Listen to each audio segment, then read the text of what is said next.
Well, it's great to be here, and I'm looking forward to saying something about.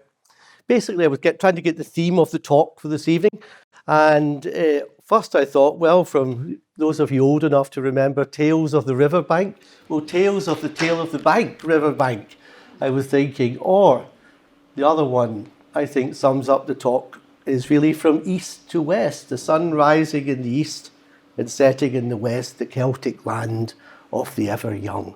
So, onwards and upwards. Well, this is home for me. Nearly 60 years ago, we moved from east to west to a little house down beside 3 houses into Gourock from Battery Park in the corner. And that's where I would hear as a small boy, 9:30 every morning, the Loch Fyne leaving for Tarbert in the winter and Ardrishick in the summer. Interesting slide. It's a postcard.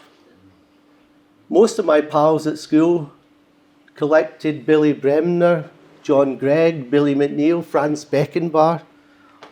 I collected steamer postcards. And this one is from 1975. And it's really of quite interest. I mean, away in the horizon, in the distance, in the Holy Loch, the American submarine naval base, which was so much part of the economy of Cowal and Dunoon. For us, of interest in the steamers, alongside the first of the great car ferries of the CSP, the MV Arran. I think it's kind of sad, but no one has even inferred to the fact that 70 years ago, a few days ago, 4th of January 1954, the first car ferry sailing in the west of Scotland of a major vessel took place from Gourock to Dunoon, the 4th of January 1954. Alongside at the ramp, the brand new Juno, because by then Jupiter hadn't received the flying bridge. Nearby, towards the pilot station at the end of the pier, little and large. Countess of Kempock by then, with Roy Ritchie, and the great turbine steamer Queen Mary. Why that boat, the Caledonia, MV Caledonia is approaching? I know not why, because it would be certainly from May until the end of September. But then again, wind, and Dominic, you'll know this, wind is not something just as a result of global warming. So there may have been wind or whatever on that day. Incidentally, Maid of Argyll is not there. I thought she would be there in 74, a spare ship. But by the plume of white smoke, perhaps that boiler tube trouble which plagued Queen Mary in recent years, well, laments were down working on that day, as they so often were in the season of 1974. On we go. Going back a couple of decades early, we can't step into the same river twice, but we all have a history. This is a little bit of my personal history. Excuse me if it's a wee bit personal. It means a lot to me. In my great-grandparents' home, my uncles lived who had worked through and fought in the First World War. In those days, the people of Greenock prided themselves in their boats. And these boats were mostly kept in the East India Harbour, i.e. the talk from east to west, the East India Harbour. And this little GK-14, a classic West of Scotland trawler of the era, was my great-uncle's boat. He worked with the Greenock Harbour Trust, but his fishing was almost like a hobby, which local neighbours also benefited from, as you can imagine, in those days. Perhaps more importantly for you are the 3 great ships towering over GK-14. Nearest, the SS Loch Ness of 1929. By that stage, just decommissioned on the arrival of the last mail boat Claymore. Then we have, of course, the magnificent mini liner, the wee Queen Mary, the St. Columba Queen Alexandra of 1912, and the much loved and lamented King George V of the Sacred Isles of Iona, alongside the winter of 1955. How grey it looks, but that picture was on the wall above my uncle's writing bureau, and as a little boy it fascinated me, and it kind of fascinates me still, and I think is one of the small reasons for my great interest in the steamers, on which only one did I manage to sail, on a Clyde River Steamer Club charter organised by the late and much missed Ian McCrory, the 14th of May 1970, from Gourock to Loch Ranza. I remember it vividly as a wee boy. On we go. Here we have from winter to the height of summer. And because of the family connection, really, with the East India Harbour, my uncle and my grandfather were very close to some of the sailors on board St. Columba and King George. So my mother was able to take up a job, leaving a secretarial job, to take up a job as an assistant stewardess. Can you imagine today, in a first-class tea room on board the Royal Mail steamer St. Columba from 1956. So here we have the St. Columba heading for Tinnebrew towards 11 o'clock in the morning. I often wonder where one of the duchesses might be at that moment. But I think that's a picture which has been in our house, bought from the shop on board St. Columba. It's another postcard, but it's now a historical item of great sentimental value to me, so much so I have a copy of it by my own writing bureau in the presbytery where I am in Houston. On we go. Well, my mother in the middle, stealing the deckhand boy's cap. Sadly, you can't see, but in the original picture, you see Ardrishik very much in the background. They were getting some R&R, rest and recovery, because, as she would tell me, there'd be up to 2,000 on board sailing towards Rothsay, Tinnebrew, Tarbert. But the Tarbert Ardrishik leg was always quieter, and there would be a little downtime perhaps on the way back. On her right, the chief stewardess, a lovely lady who was a great friend of our family, Violet Galbraith, from the Outer Hebrides, and Mum's good friend Margaret. And the deck-chaired boy was a naval veteran of the First World War, who had served not only at Jutland but on board the great paddle steamer Columba, and was still well into his 70s on board St. Columba. On we go.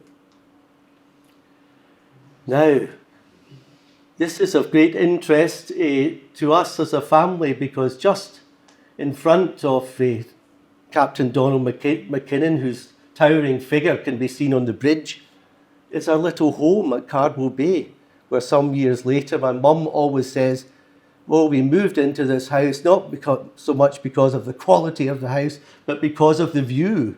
That's why we moved into the house at Cardwell Bay in Gourock. And it's Gourock Pier a few years before my time, but in a way, as I kind of remember it, with gangways and full of life, what a pale shadow of itself it is today. St. Columba too, if you look, dining saloon aft, and there's an alleyway there with portholes, etc. The tea room was based there, and she would tell me that she would throw out in those days an urn of tea leaves in those days from there, and she may be looking out at that very moment. She always reminds us. On we go.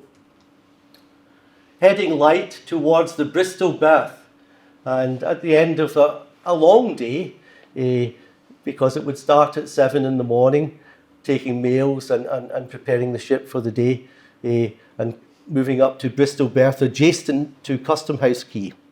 On we go. This is from the Clyde River Steamer Archive, but I think it's very significant, the passing on of the baton, the handing over, the changing of the guard at the end of September 1958. St. Columba, summer vessel on the Royal Route, gives way to the all-year-round diesel-electric vessel Loch Fyne. So I think it's quite a historical picture and opposite to our theme. So Loch Fyne took up the route, and the Loch Fyne became as a little boy, my personal favourite ship, because our family knew many of the crew members of Loch Fyne, not least Murdo McInnes, a native of Castlebay in Barra, who had been stevedore on board the St. Columba and then looked after the mails on the Loch Fyne. He always kept in touch with our family. Neely White, one of the deckhands from Tinnebrook, whom we visited when he moved to Tarbert Loch Fyne, he actually arranged, and again these little childhood memories which are formative, perhaps in your interest in ships and steamers, he arranged at this time of year back in 1970, I remember it well, a Christmas party for children. Could you imagine it with health and safety and regulations today? To say farewell to the Loch Fyne in the crew's mess just aft. Above the lifeboat there, but I remember that very well in a tour of the ship in Loch Fyne. And another little picture of a picture postcard which again still hangs at home of the autumn, of the late autumn, but also the late autumn of the Royal Route, it coming towards its end in 1969 with the opening of the road. But I think it's a very beautiful shot of Loch Fyne indeed, which at that time was my favourite ship. On we go. Little did we think, 1969, the end of the mail boat to Tarbert, that we would ever see the red funnel again on the Clyde. We can't look too far ahead. Little do we know, 73, Calmac, etc. But this is a memory I have. It's a kind of mixed memory of feelings. On one hand, I would visit with my uncle and my family. You would visit the Duchess of Hamilton alongside, almost like visiting an elderly, ailing relative. But she languished there for 3 years, of course, until 1974. First mothballed, then over to Rio Stakis for yet another restaurant ship venture, which failed. Sometimes this image is referred to as Maw, Paw and the Wains. Yeah? So you have Maid of Ashton, which in later life I would see frequently at Charing Cross Bridge, not too far from Queen Mary on the embankment, and she came to as they say these days, to be recycled only in the last few months, the early days of 2023. A favourite ship was the little Countess, at that time Countess of Breadalbane. Early memories of going round Holyloch as an older boy, being on board with friends of our family, John McKendrick, John McMonigal, to Helensburgh, Kilcreggan, and those incredible little afternoon cruises which used to take place to the Holyloch and to the Gairloch. Those were important times when she was handed over to Roy Ritchie, and the outsider, the Loch Einort from the McBrain's fleet, all there. I also have a memory at that time of Loch Broom, and although in later life I was to study in Rome and study biblical Greek, it's the first time I ever saw Greek lettering was on the side of the Loch Broom, where by that stage she was known as, she was off to Cyprus at that time, and she was Loch Broom name was taken away and replaced, of course, with the Greek lettering, which was all Greek to me. On we go. Well, then a second love of my life arrived in 1972. We would always holiday in Rothsay. We still have a little place there, so we tend to go back there each year. But I remember going from Rothsay to Arica and the Three Lochs tour, and this captures very well the last season of the Caledonian Steam Packet Company, Waverley, in 1972.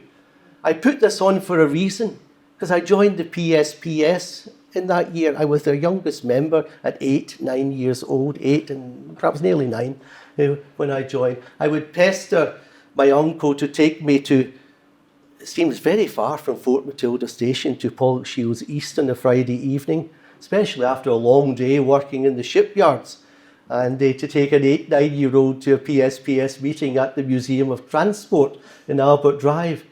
But it was really through a very enthusiastic young guy called Douglas McGowan, who put a little note up in the Gourock pier about the need to work for preservation from Waverley. The paddle boxes had been painted black that year to, highlight her significance as the last seagoing paddle steamer in the world, and a need for a membership recruitment drive for the PSPS. So I joined then back in '72. So I'm still here and still with them.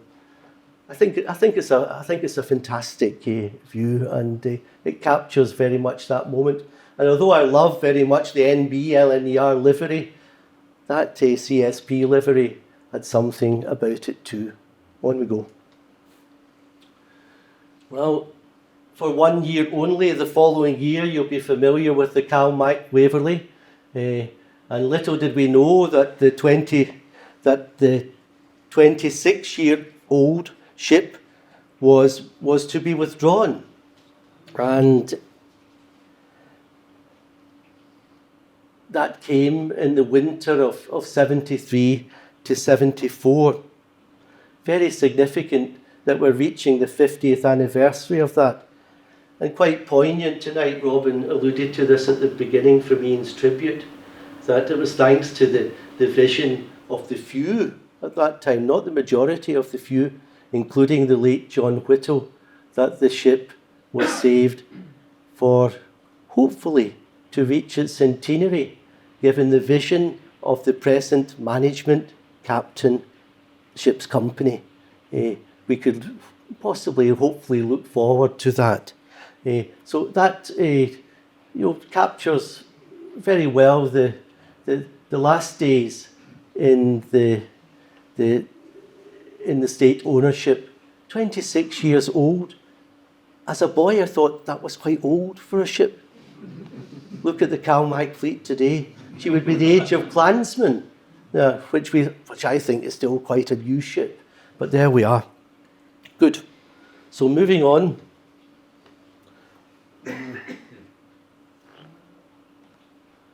Jumping a number of years, PSPS took me in search of paddlers in UK and beyond. Now in her centenary year, I think it's quite significant. The PS Kingsware Castle, I first encountered at Strood on the Medway. But in my time in the Royal Navy, I spent a good period down in the southwest in Plymouth and in Dartmouth, and was very happy at the beginning of the new millennium to see her return, where she seems to be really in her natural environment. There we are. Here we go. Well, she's been with us already this evening. Paul, you've alluded to your favourite ships. Well, she's one of my favourite ships, despite being from Cardwell Bay in Gourock. Yeah. A Denny-built ship, the MV Southsea of 1948. And my brother moved to Portsmouth in 1984 with IBM, as so many people of Inverclyde did at that time. And my sojourns back from the Scots College in Rome, I would often spend a few days in Portsmouth gladly, not just to see my brother, but to see the ships around Portsmouth. And I would sail often in Southsea and Brading. By that time, Shanklin sadly had gone. So that's entering Portsmouth Harbour, HMS Dolphin, just behind the original submarine base. Move on. When Brading had been disposed of, indeed parts of Brading were used to preserve Southsea, there was a year of cruising in 1987, and I spent a lot of time with my uncle again, who was around East India Harbour earlier, we're talking about, in Portsmouth at that time. And this is a good view of her coming alongside in the seaside part of Portsmouth called Southsea at the South Parade at the Clarence Pier, and it captures well the spirit of that time when Sea-Link had hoped that weekend she would be on the main Portsmouth Ryde ferry service, but during the week she would provide cruises towards the Needles. She didn't have a certificate from Board of Trade at that time to go round the Needles, but towards the Needles. And then I remember vividly sailing to Ventnor and stopping at Shanklin Pier. Little did we know that the great storm of 1987 would take Shanklin Pier away completely. Well, I better not visit too many piers. Moving on from Southsea, successor to Shanklin and Prince Ivanhoe in the wake of Southsea is very much Balmoral. I do think this is our last call at Worthing, possibly the last call of a major ship at Worthing Pier. We often say that piers need ships and ships need piers. But sadly, Worthing Pier is now unsuitable for a larger ship to berth. And with David Howie, I enjoyed a short season on the south coast during, at that time I was based in HMS Nelson, the naval base. So I think this was one of the weekends at Worthing Pier. So we're moving on from Balmoral, which I've always found a happy ship. Yeah. Less happy, I think one would perhaps be less happy about Verity, Damien Hirst's Verity. Mine beauty is in the eye of the beholder at Ilfracombe. Those of you who know Ilfracombe, I managed to climb up to Ilfracombe to take that particular slide. I wonder if there might just still be a future for Balmoral. Certainly, as Paul alluded to, there's a huge dedicated volunteer team down in Bristol and in the southwest. And if only if they could have a solid business plan to move the project forward, I believe it could happen. But whatever, I wish Balmoral well. I think we all do. Let's move on. One of my favourite places to visit in any ship is Lundy Island on my way to the Morisco Tavern. I was first one there that day. And that's a view of her. Sadly, and presently her last visit to Lundy Island in September of 2017. Glorious day, as you see. Moving on. And I managed to get some leave to come back up to Butte, and watching her with David Howie in command coming alongside at Rothsay. You can see how tired she was towards the very end of the season. I think it was September weekend, but one of her last passenger sailings presently. Go. So, I want to take you on an excursus, not an excursion, but an excursus. An excursus around Europe. And one of my favourite paddle steamers in Lake Lucerne is, of course, the Unterwalden of 1902. Fraser McHaffey had that wonderful tome of his on Jeannie Deans, talks of Jeannie Deans as the protagonists of paddle steamer preservation in the UK. Well, here we have the protagonist of paddle steamer preservation in Switzerland. And goodness, how many ships have they been able to preserve so beautifully? Here she is alongside at Alpnachstadt. Alpnachstadt is reached by going under a very small bridge where the funnel and mast are lowered at that time. And she's resting there, waiting for her passengers to return from the mountain railway, the Pilatusberg Mountain, just to the left of the jetty. But I think I scrambled onto some rocks to take that picture. I'm still here today. There we are. Right. And going from one of the oldest paddle steamers. This is the oldest motor vessel in operation on Lake Luzerne, part of the same fleet as the paddle steamer Unterwalden. This ship is a great favourite of the recently retired Captain Beat Kallenbach, who commanded PS Uri, the oldest of the operational paddle steamers on the lake. He encouraged me, as only those Germanic Swiss do, you must visit the Rutli. You must visit the Rutli. So Rutli was coming alongside, and I visited Rutli and was most impressed by this ship. And I'm happy to say that although built in 1929, a diesel-operated ship, in the next few months her engine will be replaced with a hybrid engine. Switzerland is quite far ahead in the E-friendly response to transport, and indeed the generators of the paddle steamers have been replaced in the last few years with the more E-friendly versions, and we'll have the new hybrid engine on board Rutli. But what I do think of memories of Ashton, Leven, Gourockian, Countess, almost of the same era, but still preserved and still serving a purpose on the lake. What a magnificent backdrop. That's in the Urner Sea. Can we proceed? Probably my favourite motor ship in Switzerland would be the Schwyz. The Schwyz is a classic motor ship from the 1950s. Shades of Claymore, shades of Glen Sannox, even, Jane?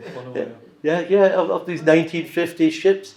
And here we are. She's leaving Rutli, where the pact for the establishment of the Swiss Confederation took place. Presently, Daniel Eichenberger tells me she's been laid up since the COVID, but hopefully be reactivated.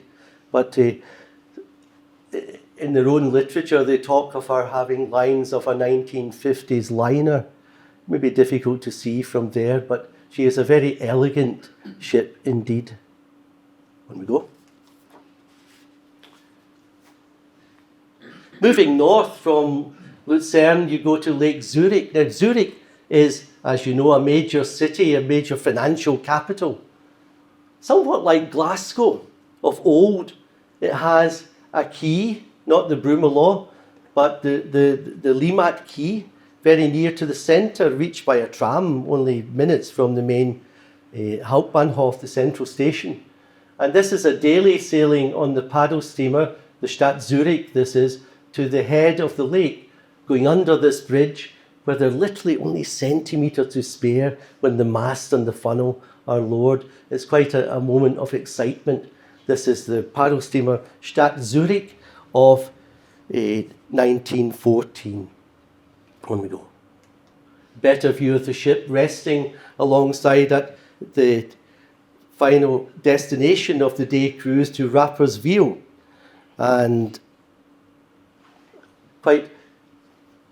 although similar propulsion, similar machinery, similar design and layout to the ships in Lake Luzerne, I find the ships on Lake Zurich much more functional, practical ferry type ships. There's a whiff really of the maids of the late 60s and the early 70s about these ships, which I find very attractive. They're busy little ferries as well as tourist cruise ships. On we go. Talking of busy little ferries from Cumbria, there, from Millport to Largs. In 1997, I made my first visit to Malta to track down the Keppel, known often as the Hornblower, the company which owns Keppel. And I get the impression she is growing in popularity by the year. I have fond memories of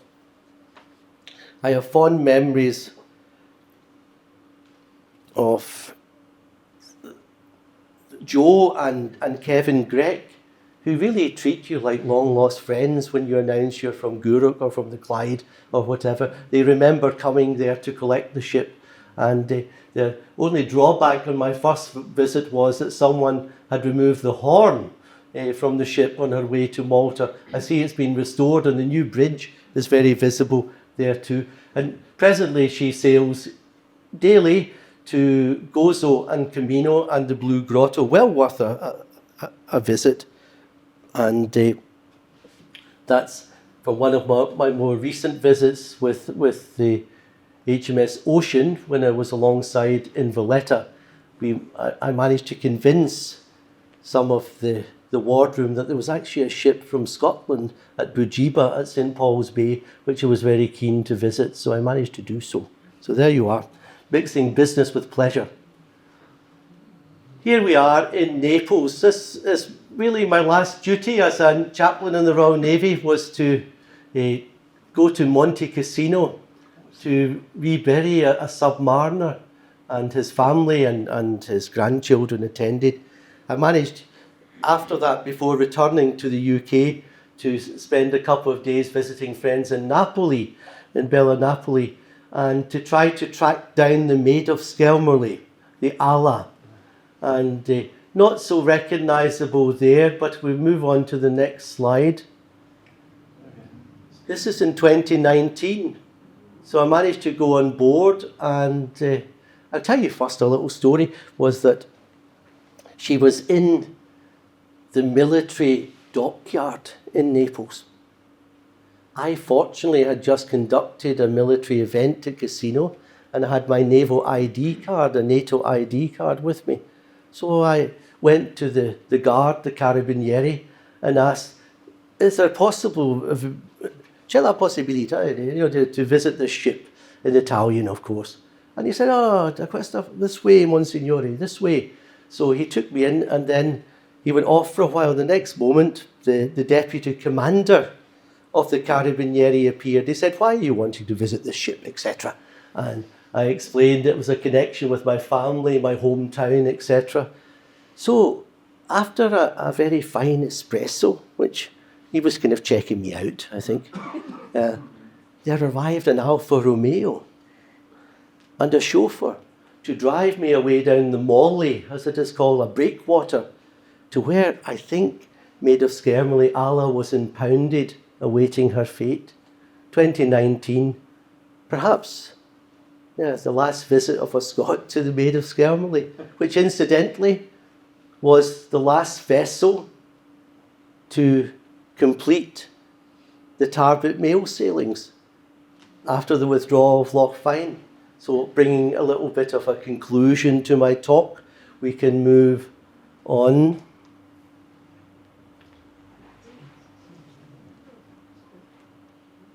This is not the stuff of John Nicholson.